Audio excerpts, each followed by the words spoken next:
Bonjour et bienvenue dans Crunch, le podcast qui fait croustiller le rugby avec la rédaction de l'équipe. Bonjour la rédaction de l'équipe. Salut. Bonjour. Cette semaine, on a longuement hésité sur le sommaire, mais finalement avec un peu de hardiesse, on a décidé de parler des finales du top 14. Toulouse-Clermont. Donc la finale attendue depuis à peu près le 25 août. On va se demander si cette affiche rêvée sera forcément celle du jeu. Puis on évoquera les compositions d'équipe, notamment côté toulousain, puisqu'il y a des choix charnières à faire. Et enfin, on parlera de ces joueurs qui jouent gros, une place en Coupe du Monde sur ce match. On parle de tout ça avec les journalistes de la rubrique rugby de l'équipe. Aujourd'hui, Clément Dossin, salut Clem. Salut Cricri. Aurélien Bouisset, salut Aurel. Bonjour Christelle. Et Laurent Campistron, salut Lolo. Coucou Christelle. Voilà, vous savez tout, alors c'est parti, flexion liée jeu. C'est la finale que tout le monde attendait, samedi soir au Stade de France. C'est le Stade Toulousain et l'ASM Clermont-Auvergne qui vont se disputer le bouclier. Le premier et le deuxième du championnat. Ça nous épargne les rageux anti-phase finale. Et leur c'est trop injuste, c'est le 6e du championnat qui est champion. Ça repose. Puis c'est inédit. Depuis l'instauration des barrages durant la saison 2009-2010, jamais le numéro 1 et 2 de la phase régulière ne s'étaient retrouvés en finale. La dernière fois, c'était en 2008 et c'était Toulouse et Clermont. Toulouse-Clermont, c'est aussi la promesse du jeu. Alors, Clem, on y est enfin, le top 14 à sa finale rêvée. Allez en parler aux Rochelais et aux Lyonnais d'abord. Je suis pas sûr que ce soit la finale dont eux rêvaient ce week-end. Maintenant, oui, quand on se place d'un point de vue un peu extérieur, on va dire, non partisan, c'est peut-être la finale que les amateurs de rugby rêvaient ou envisageaient, parce que d'abord les deux équipes ont dominé la saison, d'abord au niveau du classement, c'est Clermont qui avait pris le lead rapidement dans la saison, et puis Toulouse sur la deuxième partie de la saison a pris une large avance. Et puis au niveau du jeu, effectivement, ces deux équipes qu'on a souvent érigées en modèle. Maintenant, c'est une finale, on sait que ça appartient c'est toujours un match un peu différent, et je suis pas certain qu'on aura une finale du type le 47-44 qu'on a vu au Stadium en avril dernier.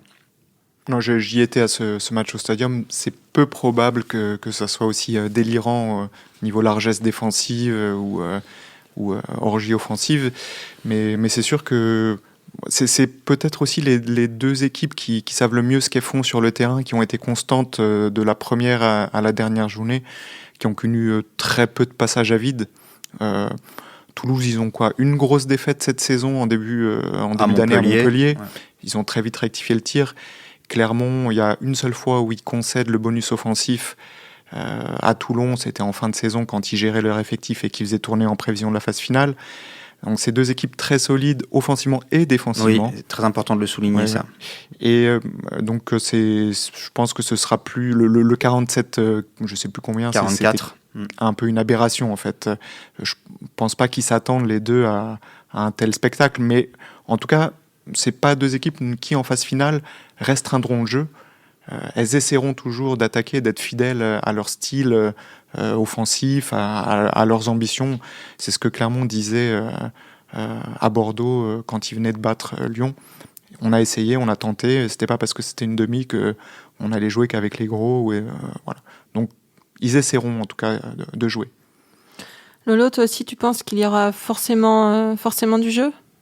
Oui, je vois pas ces deux équipes-là qui ont quand même produit du jeu toute la saison se réunir le jour de la finale. Ce serait pas raccord avec tout ce qu'ils ont produit jusqu'à présent. Après, moi, je crois qu'effectivement, c'est n'en déplaise à La Rochelle et Lyon, voire au Racing, à Castres et d'autres. C'est quand même l'affiche la plus alléchante pour une finale. Parce qu'on a quand même affaire à un des demi-finalistes de la dernière Coupe d'Europe, battu seulement par le Leinster. Et en face, on a le vainqueur du challenge européen. C'est quasiment deux des 6 ou 7 meilleures équipes, je pense, d'Europe à l'heure actuelle. Donc forcément, ça fait envie. Effectivement, comme l'a dit Aurélien, il faut surtout pas s'attendre au 47-44 du Stadium du mois d'avril. Et surtout, même pas se baser sur ce match-là, ni même de l'aller d'ailleurs. Il faut rappeler qu'il y avait eu 20 partout à Clermont au mois de décembre. Je crois que c'était le 23 décembre, juste 2 jours avant Noël. Parce que à ce moment-là, je crois que Clermont était venu avec une équipe, donc Toulouse plutôt était venu avec une équipe très remaniée, parce qu'il y avait que je crois que 6 titulaires de la demi-finale présents ce jour-là à Clermont. Et c'était exactement l'inverse au mois d'avril au Stadium, puisque là les Clermontois est venu avec seulement 6 titulaires de la demi-finale d'hier. Donc c'est 2 matchs il faut se méfier de ces scénarios-là. Ce sera complètement différent évidemment samedi prochain parce que c'est une finale, voilà, il y aura forcément un peu plus de calcul que d'habitude. Ils vont sûrement pas prendre autant de risques dans les relances, notamment de loin dans leur propre 22 mètres que les risques qu'ils prennent d'habitude. Même si effectivement ils vont continuer à produire du jeu parce que c'est évidemment grâce à ça que ces 2 équipes sont en finale aujourd'hui. Le fait que les 2 équipes ne se renient pas, produisent du jeu, je pense qu'on est tous d'accord là-dessus. On va y assister maintenant. La grande interrogation, c'est est-ce que les attaques vont prendre le pas sur les défenses? Et Aurélien disait quelque chose d'important, c'est que ce sont 2 équipes qui défendent bien. Et ce week-end, je pense qu'elles ont d'abord acquis leur victoire sur la défense. Et Toulouse n'encaisse pas d'essai contre La Rochelle.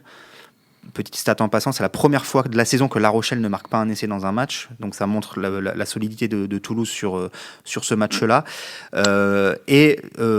Côté clermontois, Aurélien l'a écrit ce matin, le paquet d'avant clermontois a étouffé les avants lyonnais. Il y a eu un nombre alors à la fois en conquête directe, mais aussi un nombre de mauls improductifs. Enfin voilà, ils ont été remarquables dans ce secteur-là.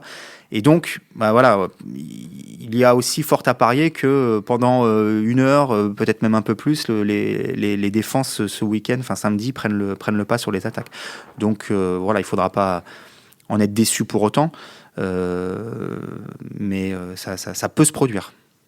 Aurélien, clairement, on a l'impression qu'ils suivent une espèce de plan de marche un peu froidement depuis le début de la saison. Toi qui les suis depuis longtemps, t'as senti un état d'esprit un peu différent cette saison? Clairement, oui. En fait, ça s'est enclenché, je pense, dès leur élimination de l'année dernière, précoce, où ils vont pas en phase finale pour la première fois depuis une dizaine d'années, 10 ans, je pense même. Hyper vexés, les mecs. Vraiment, ils s'en voulaient à mort, tous les Clermontois. Et dès la reprise, ce qu'ils nous disent tous, c'est qu'ils sont entraînés chacun de leur côté l'été. Ils avaient un petit programme, mais ils sont tous restés sérieux, personne n'a dévié, et ils sont tous arrivés hyper prêts dès la reprise le 5 juillet. Et ils ont bâti leur départ canon là-dessus. Ils voulaient être prêts dès la première journée. Ils voulaient rappeler à tout le monde qu'ils étaient Clermont, le champion 2017, toujours qualifié pour les phases finales. Ça a été leur premier moteur. Et une fois qu'ils avaient acquis ça, en retravaillant sur leur identité, les liens entre joueurs qui s'étaient un peu effilochés au cours de la saison précédente, ils ont eu un encéphalogramme qui paraissait un peu plus plat. Voilà, ils ont laissé Toulouse s'échapper au classement, ils ont laissé glisser 1 ou 2 matchs, mais toujours en suivant parfaitement leur idée, gagner le challenge européen et se qualifier pour la phase finale du top 14. Ce qu'ils ont fait, comme tu dis, un peu froidement, quoi. Le challenge, ils étaient censés être la meilleure équipe, ils l'ont prouvé, ils l'ont gagné, sans se faire peur, en maîtrisant des adversaires quand même solides. Northampton ou Harlequins, je pense qu'ils sont 2 demi-finalistes du championnat d'Angleterre cette année. Et là, en top 14, ils venaient de perdre 2 matchs en fin de saison. On s'est dit, tiens, est-ce qu'ils sont pas en train de lâcher? Demi-finale, voilà, solide devant, impitoyable en mêlée, les mêmes mouvements tranchants qu'on leur connaissait en début de saison, ressortis pareil. Donc, tu vois, dans leur tête, ils ont les matchs qu'il faut gagner, ils switchent et ils sont à fond et impitoyables. C'est ça qui fait qu'ils sont intéressants à suivre cette saison. C'est la clarté de leur plan. Lolo, toi, je pense qu'on peut dire que Toulouse est par favori. La pression, elle est sur eux. Ils en sont conscients ou? Je sais pas si moi je crois que les 2 équipes sont plus ou moins d'égalité. Toulouse a terminé avec 15 points, je crois, d'avance sur Clermont sur la saison régulière. Mais effectivement, il me semble que Clermont a peut-être plus géré que Toulouse, plus ciblé des matchs parce qu'ils avaient le challenge européen. Toulouse avait certes la Coupe d'Europe, mais je pense qu'ils se qualifier, c'était déjà un objectif rempli pour eux. Après, ils ont fait un super match au Racing. Ils ont joué certes une demi-finale, mais je pense que sur l'ensemble de la saison, les 2 équipes me paraissent vraiment très proches l'une de l'autre. Avec 2 styles un petit peu différents, comme le disait Aurélien, peut-être plus calculateur côté Clermont, un peu plus débridé, foufou côté toulousain. Mais les Toulousains ont quand même prouvé sur certains matchs qu'ils pouvaient être pragmatiques et froids aussi. Je pense notamment au match à Clermont, 20-20, où ils reviennent, je crois, en seconde période petit à petit. À Castres aussi, où ils gagnent 21-20 en mettant, je crois, 7 pénalités par Ramos. Ils ont gagné des matchs comme ça en étant très, très réalistes. D'autres, avec un rugby un peu plus enlevé, mais notamment à la fin, quand ils mettent 80 points à Pau, contre des équipes qui n'avaient plus rien à jouer. Mais là, franchement, dire qu'ils sont favoris sur cette finale, j'irai pas jusque-là. Je pense que ça sera Laurent, très... bien sûr que si, Toulouse est favori. Franck Azema, il te l'a dit hier. Tu lui as dit, tiens, Toulouse a fait match nul, et puis ils ont gagné le deuxième. Et Franck Azema t'a dit qu'il avait un petit coin au bord des lèvres qui voulait dire qu'en fait, il croyait pas du tout à ce qu'il disait. Pas du tout, c'est pas le genre de la maison. Il dit que la vérité. À Clermont, il y a que la vérité qui sort de la bouche du staff et des joueurs. Moi, puisque tu me demandes pas mon avis, Christelle, je vois plutôt Clermont légèrement favori. Je suis assez d'accord avec Lolo, enfin c'est du 50-50 grosso modo, mais ce qui me fait dire ça, c'est l'expérience des finales, et notamment de la finale du top 14. Clermont en a joué une il y a 2 ans. La dernière, on avait joué une en 2015 aussi, je pense, dont il doit rester quand même pas mal de joueurs. Or, Toulouse, c'est la première depuis 2012. Et là, je sais pas combien Lolo avons joué la finale en 2012. Médard, peut-être. Il y en a qui n'étaient pas nés. Il y en a qui n'étaient pas nés. Le seul qui a gagné un titre, c'est Médard. C'est Médard. Aujourd'hui, dans l'effectif actuel. Et c'est un peu un paradoxe parce que cette équipe de Toulouse, elle a des joueurs très expérimentés, des Keino par exemple, mais globalement, c'est une équipe assez vierge de ces moments-là, quoi, de ces moments de forte tension. C'était une des raisons qui me faisait penser que face à La Rochelle, par exemple, ça pouvait coincer. Bon, et finalement, ils ont trouvé les solutions, ils étaient assez au-dessus sur la fin de match. Mais voilà, du coup, moi, je fais de Clermont un léger favori sur cette finale. Alors, et je crois plus... Enfin, bon, on en reparlera peut-être, la fameuse malédiction des finales, je crois que... Même si... bon, je voulais dire autre chose, mais je le dis tout de suite, même si je crois plus à la malédiction des finales de Clermont. En revanche, ils affrontent Toulouse, qui est peut-être pour eux... il y a 4 finales, on le sait, dans l'histoire entre les 2 équipes. Les 4 ont été remportées par Toulouse. Je dis pas que ça va se reproduire encore, mais je pense que c'est peut-être pour eux là une sorte de Graal ultime. Et quand je dis pour eux, c'est pour le club dans sa globalité, supporters compris. C'est-à-dire que s'ils battent Toulouse en finale, enfin... peut-être que je me trompe, mais j'imagine que ce sera le truc le plus énorme, encore plus énorme que le premier titre, encore plus énorme que le deuxième titre. Voilà, ils auront enfin battu ces foutus Toulousains en finale, et je pense que pour eux, ce sera énorme. Sur la malédiction, c'est sûr que ce que Azema dit, c'est que bon, lui, il a pris le club en 2014, il doit faire 2 finales en 2015, 2 finales en 2017, une finale cette année, il en est à... je crois... ce sera la 6e, la 7e peut-être. Ouais, mais il en a gagné déjà 2. Donc le challenge et le top 14 en 2017. Et surtout, il a une nouvelle génération de joueurs, les Ituria, les Penaud, les Raka, qui sont importants dans l'équipe, les Falgou. Eux, ils n'ont pas perdu de finale avant. Ils n'ont pas le poids des années précédentes qui ressurgit. Voilà. Je sais aussi qu'il aborde les finales de manière hyper pragmatique. Tu vois, il ne cache pas que c'est une finale. Psychologiquement, pour préparer son équipe, il les met devant l'objectif. Il ne cache pas, c'est une finale, on risque de la perdre, il ne faut pas que je parle de finale. Non, il est beaucoup plus direct dans son approche, ce qui permet à tout le monde de dédramatiser, quoi, et d'être conscient de ce qu'ils sont en train de vivre. Et puis, maintenant, tiens, Dato Zirakashvili, qui est au club depuis 2004, voilà, il a vécu 2007, 2008, 2009, 2010, 4 finales à cette époque-là, la finale 2015, la finale 2017. Voilà, je pense qu'il est blasé, le mec, il va pas flipper parce qu'il joue Toulouse. Et dans cette génération de Clermontois, ça doit être le seul qui a perdu une finale contre Toulouse. Parce que la dernière remonte à 2008. C'est le seul qui jouait déjà à cette époque-là. Donc il y a une rivalité avec le Stade, ça c'est sûr. Elle est un peu plus ancienne, ouais. Mais est-ce qu'elle s'est transmise, je sais pas. Et en tout cas, il n'y a plus qu'un témoin de ça, c'est Zirakashvili. Au niveau des compos, Lolo, dans ton papier ce matin, Pierre Berbizier dit notamment Dupont et Tamac doivent se demander pourquoi ils ne sont pas associés plus souvent, Bézi pourquoi il ne démarre pas les grands matchs, et Ramos pourquoi il n'est pas aligné à son poste de prédilection. Le souci, Je ne sais pas si on va appeler ça Bah, un souci. C'est Colby. le souci, il se vaut pas encore beaucoup puisque le Stade Toulousain continue de gagner. Malgré tout, on a quand même vu samedi soir contre La Rochelle que Ramos en dit, c'était pas vraiment ça. Hein. Il est au-delà des 2 ou 3 échecs au pied qu'il a face au Perche, il a surtout dans le jeu commis quelques erreurs en étant parfois trop gourmand avec des ballons qui vont direct en touche.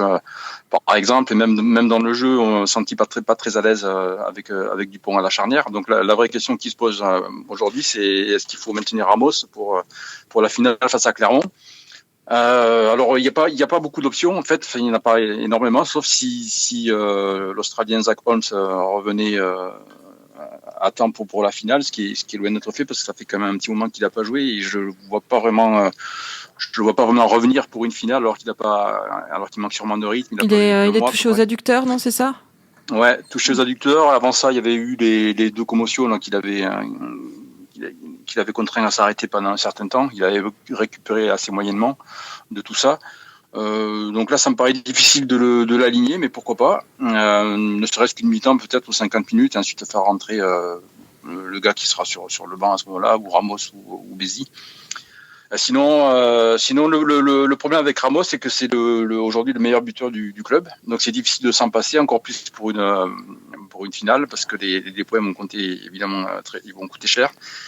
La moindre pénalité, il faudra la passer, comme l'a fait Ledlow pour Clermont hier. Il a fait du 100%, et je pense que en finale, il faut quasiment faire du 100% pour gagner. Donc je vois mal Toulouse se passer de Ramos sur ce match décisif. Alors où le mettre si on le met pas à l'ouverture? Il y a qu'un poste, c'est arrière. Le problème, c'est qu'à l'arrière, il y a un type qui s'appelle Chassin Colby et qui depuis quelques semaines fait des ravages à chaque fois qu'il touche le ballon à ce poste-là. Il est bien plus efficace et décisif que lorsqu'il est placé sur une aile.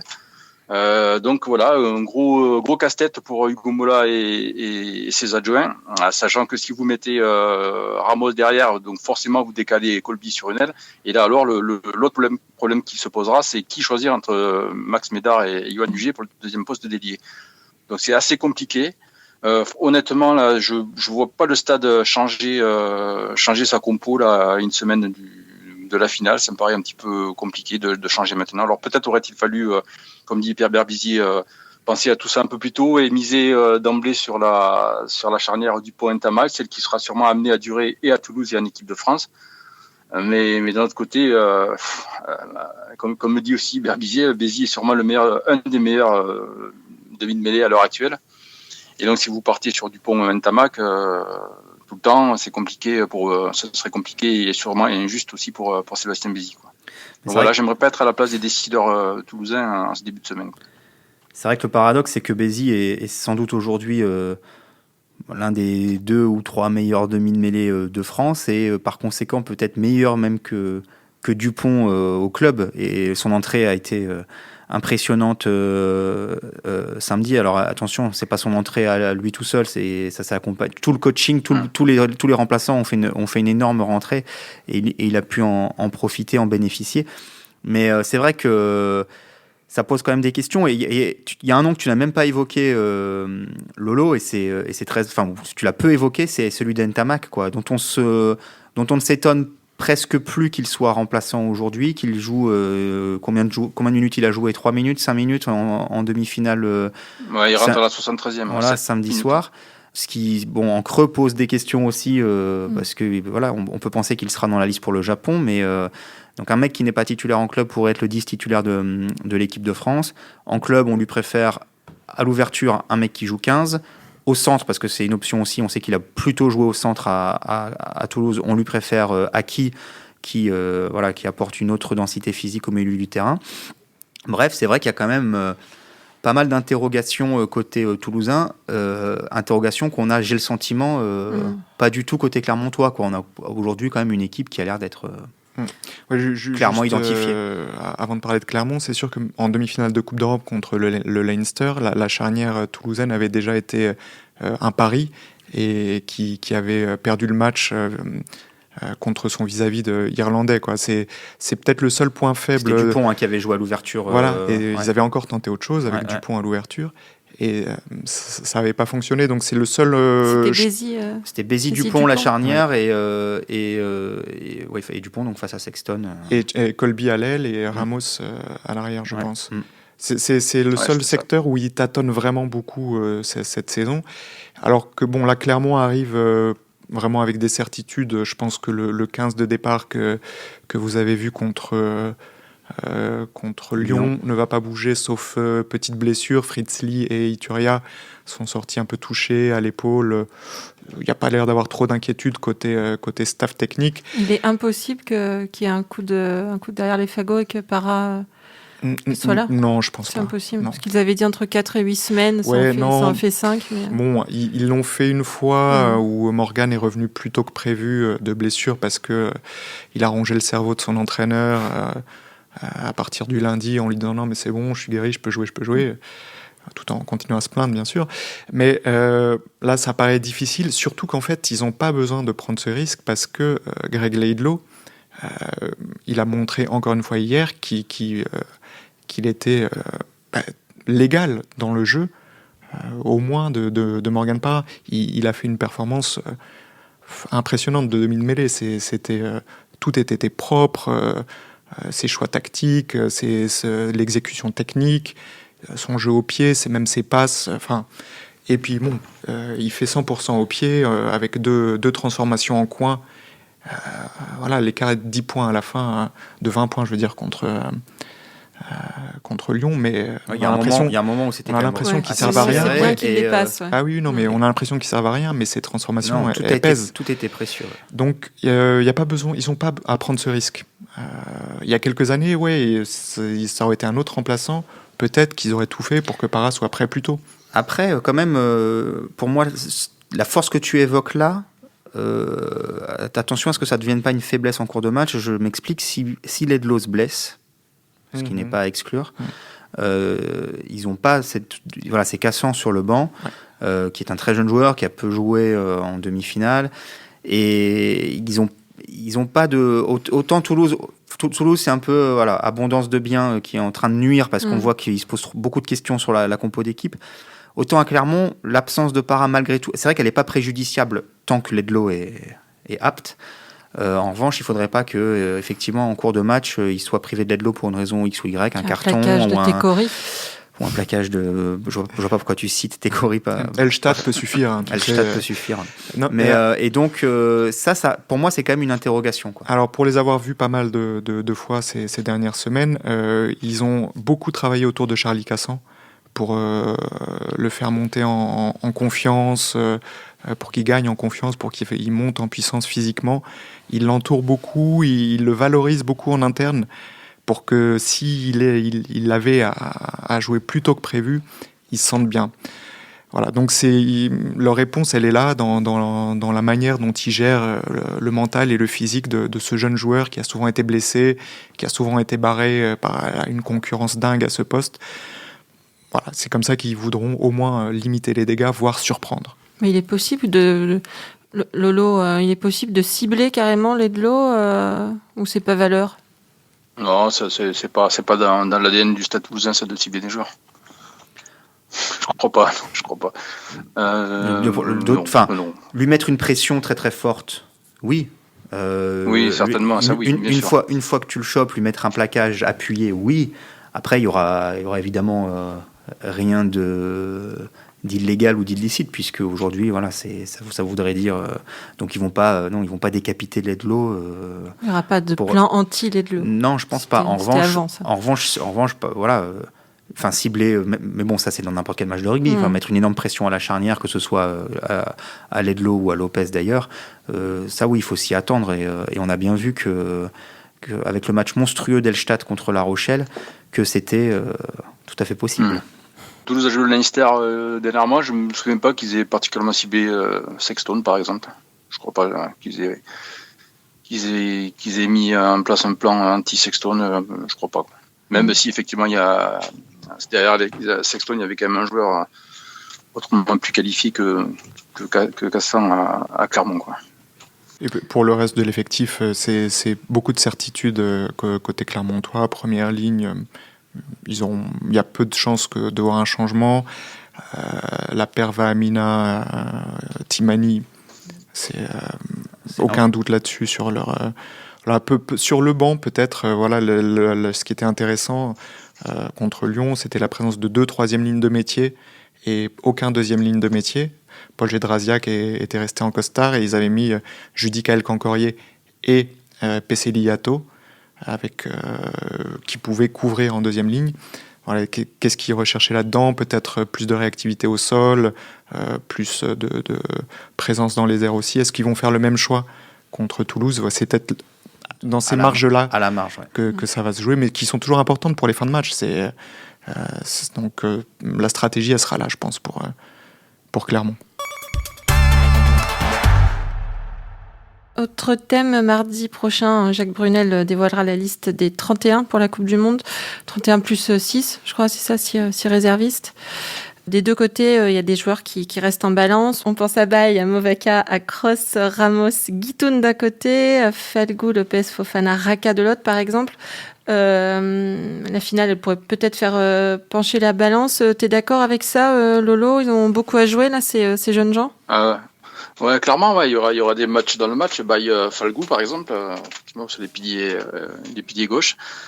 Ils auront forcément un coup à jouer parce que certains seront tout proches, je pense, du groupe. Je pense à Guitoun qui a encore marqué des points en demi-finale, en marquant encore un essai, en étant très bon tout le match, à tel point qu'il a été élu homme du match d'ailleurs. Bézi, bien sûr, qui a été aussi très fort après son entrée en jeu en demi-finale. Tout ça, je pense qu'ils sont vraiment tout près d'intégrer le groupe. Il suffirait, je pense, d'une très très bonne finale dans la dynamique de ce qu'ils font depuis quelques semaines pour définitivement convaincre le sélectionneur et ses adjoints. Kroos aussi, effectivement, très très bon depuis ces dernières semaines. Alors, est-ce que l'Eclipse depuis quelque temps, la Tamac peut lui nuire à terme, je sais pas. Il aura peut-être aussi intérêt à être bon en entrant en jeu s'il démarre sur le banc en finale. Côté toulousain, je pense que Baye part un peu plus loin que les autres. Et ça sera peut-être un peu plus compliqué pour lui de passer le cap et d'intégrer le groupe des 37. Après, il faut pas que ces gars-là se mettent une pression non plus par rapport à ça. J'ai discuté un petit peu vendredi, la veille de la première demi-finale, avec le demi de mêlée de Lyon, Baptiste Couillou, qui avait bien conscience de jouer un petit peu quasiment sa dernière chance pour intégrer le groupe France à travers cette demi-finale. J'ai l'impression que ça lui a un peu mis la tête à l'envers, entre guillemets. J'ai trouvé qu'il n'a pas été extraordinaire sur sa demi. Et il était parfaitement conscient, il en parlait très clairement, il disait clairement il faut que je sois bon pour avoir une chance en tout cas d'intégrer le groupe. Alors est-ce qu'il a trop pensé à ça au moment de jouer ou juste avant, je sais pas. Mais en tout cas, il vaut mieux que ces gars-là gardent à l'esprit qu'ils ont surtout une finale à jouer et avant de penser à l'équipe de France. Moi, j'aimerais que cette finale, elle n'ait aucune incidence sur la liste. Ça voudrait dire que dans un monde idéal, la liste, elle serait prête, ficelée. C'est dans une semaine maintenant, qu'elle devrait peut-être l'être déjà depuis 2 ou 3 semaines. Bon, ça, c'est dans un monde idéal. Et je crois que l'équipe de France, rugby, là, et je crois que l'équipe de France de rugby n'évolue plus dans un monde idéal depuis belle lurette. Et que donc, à mon avis, oui, il y a peut-être des dernières petites places à aller chercher. Encore une fois, j'espère que je me trompe et j'espère que le sélectionneur Jacques Brunel et le sélectionneur adjoint, c'est pas mal ça comme nouveau poste, le sélectionneur adjoint Fabien Galtier, ont les idées claires, mais j'en suis pas certain. Et dans ceux qu'on a évoqués, moi je pense à Movaca, le talonneur de Toulouse. Derrière Guirado, derrière sans doute Kamicha. Il y a un 3e siège de talonneur à aller chercher et j'aime beaucoup, j'aime bien ce joueur, je le trouve moderne, extrêmement mobile évidemment, et on en discutait avec Alex Bardot en regardant le match samedi, l'impression d'être assez imperturbable, assez impassible et, face à la pression. Donc lui serait peut en faire partie et il y en a un dont on a déjà parlé aussi ici avec Olivier Magne, c'est François Kroos qui a encore été qui a un abattage terrible, qui a une activité monstrueuse sur le terrain, qui part lui de très très loin parce qu'il n'a aucune sélection, il n'a jamais fait le moindre rassemblement, mais bon, sur ce qu'il montre là sur ces phases finales, je me dis que peut-être pourquoi pas, à voir. Cross, c'est un peu le pendant d'Alex Lapendry côté clermontois, un joueur en club, personne n'a de doute sur lui, il est indispensable à l'ASM, mais il s'interroge souvent là-bas pourquoi il fait pas partie des plans de l'équipe de France. Alors il est convoqué de temps en temps, ça se confirme jamais sur la durée. Comme nouveau visage côté clermontois, il y a Raka, qui est un nouveau visage. oui, dont on entend parler depuis un moment. Et puis, mais il n'est pas dans la forme de sa vie, hein, Liberty Raka. D'ailleurs, Lyon l'avait bien compris en appuyant de son côté en début de match et en le mettant en grande difficulté. Là, il est dans un contexte où il est très bien entouré. Ses coéquipiers l'ont beaucoup aidé sur le terrain en le déchargeant de certaines tâches, ce qui fait qu'il a pu remonter en confiance et être efficace en fin de match contre le Loup. Personne n'a l'air d'avoir trop de doutes sur sa convocation chez les Bleus parce qu'il a un profil qui existe tellement peu dans le réservoir français que ça fait un fauteuil qui lui paraît réservé. Mais sa deuxième partie de saison, depuis son retour de blessure, c'est quand même pas l'assurance de moments d'éclat pour les mois à venir, quoi. Ouais.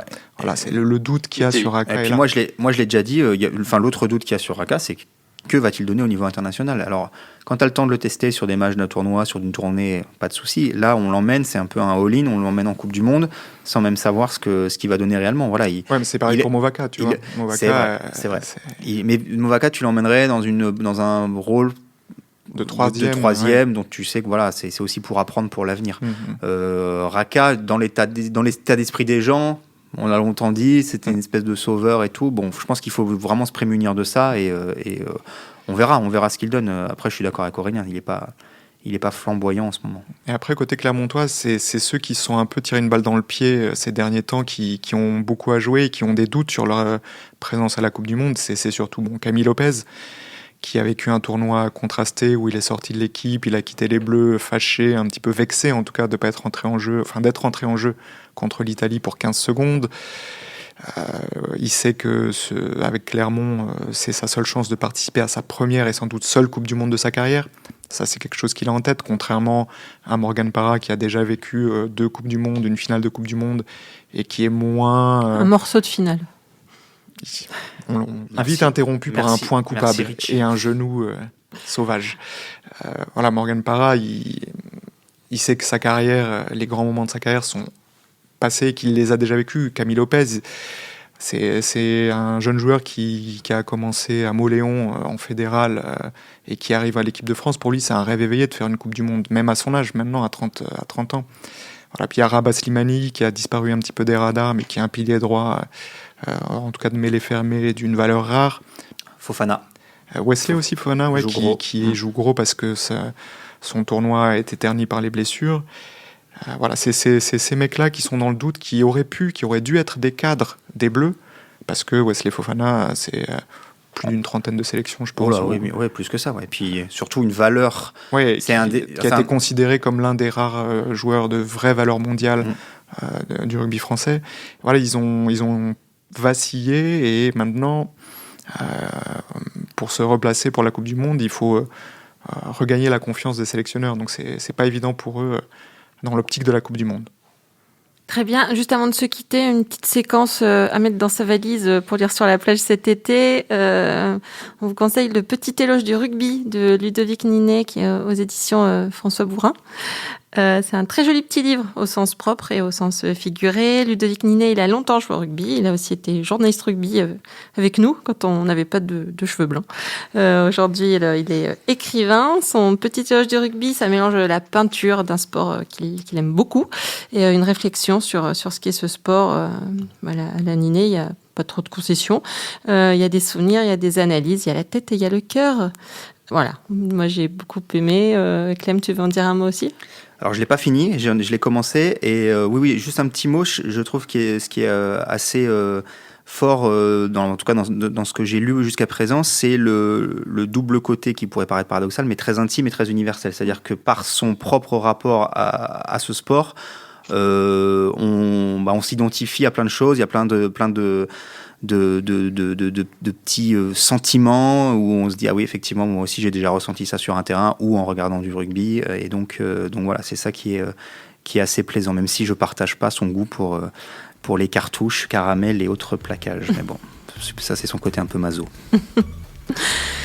Merci messieurs. Pour information, la semaine prochaine, Crunch sera exceptionnellement diffusé mardi pour pouvoir évoquer la liste des 31 suscités. Ce sera sans moi, donc j'en profite pour embrasser tous ceux qui ont permis de faire croustiller ce podcast cette saison, notamment les copains de Binge, notamment Jules et Sébastien. Merci à tous les reporters rugby de l'équipe et à leur chef. Merci d'être toujours au soutien. Un énorme bisou spécial pour Olivier. Merci à Roland pour la gestion et puis pour les garçons de la plage aussi. Merci à tous ceux qui nous écoutent, à tous ceux qui nous envoient des messages, à tous ceux qui commentent sur l'équipe.fr. Bel été à tous et à la semaine prochaine pour le dernier de la saison.